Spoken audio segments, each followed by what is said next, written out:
విచ్చేసిన వాళ్ళందరికీ నమస్కారం.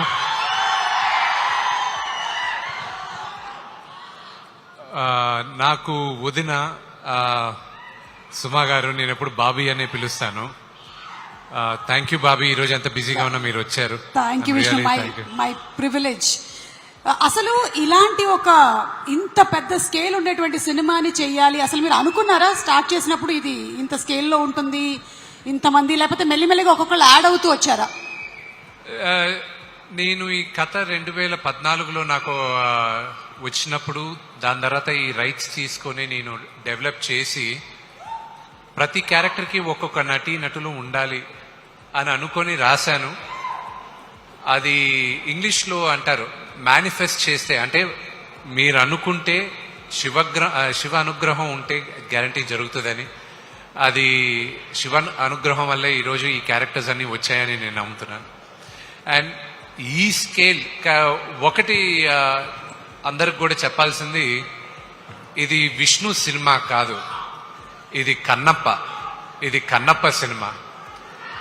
నేను ఎడిటింగ్లో సినిమా చూసినప్పుడు వావ్, ఇది ఇంత పెద్ద సినిమానా, ఇది మేము నటించామా, ఇది చేయగలిగానా, ఇది శివయ్య బ్లెస్సింగ్స్ లేకుండా ఇది జరిగేది అసాధ్యం. సో ఈ సినిమాకి స్టోరీ అండ్ స్క్రీన్ ప్లే చేసినటువంటి మీరు త్వరలోనే ఏదైనా మూవీ డైరెక్ట్ చేసేటువంటి అవకాశం ఉందంటారా? అది నాకు తెలియదు, కానీ నేను కొంతమందికి థ్యాంక్స్ చెప్పాలనుకుంటున్నాను. అది మీరు చెప్పిన డైరెక్షన్ ఐ డోంట్ నో. జీవితంలో నెవర్ సే నెవర్ అంటారు. ఒకవేళ చేస్తే ఏ హీరోని డైరెక్ట్ చేస్తారు?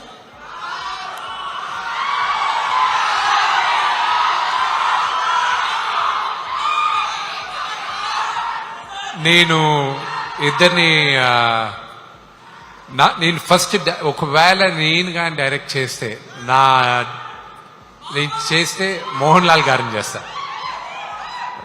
But right from beginning I want thank my best friend Vijay. ఈ డ్రీమ్ ప్రాజెక్ట్ని నమ్మి ఎప్పుడు నా పక్కనే ఉన్నాడు, నాకు బ్రదర్ లాగా వినయ్.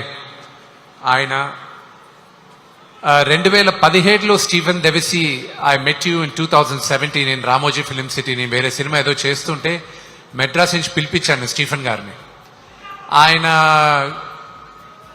సీక్రెట్ ఛాన్స్ అన్న దానికి ఆయన మొత్తం దాన్ని ప్రొడ్యూస్ చేశారు, కల్కి వాళ్ళు చేసిన దాంట్లో.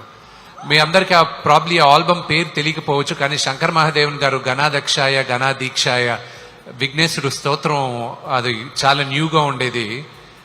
అది వినిన తర్వాత ఎవరు చేయించారని చెప్పి నేను స్టీఫెన్ని వెంటాడడం జరిగింది. ఆయన వచ్చి నేను చెప్పా, ఎప్పుడు షూట్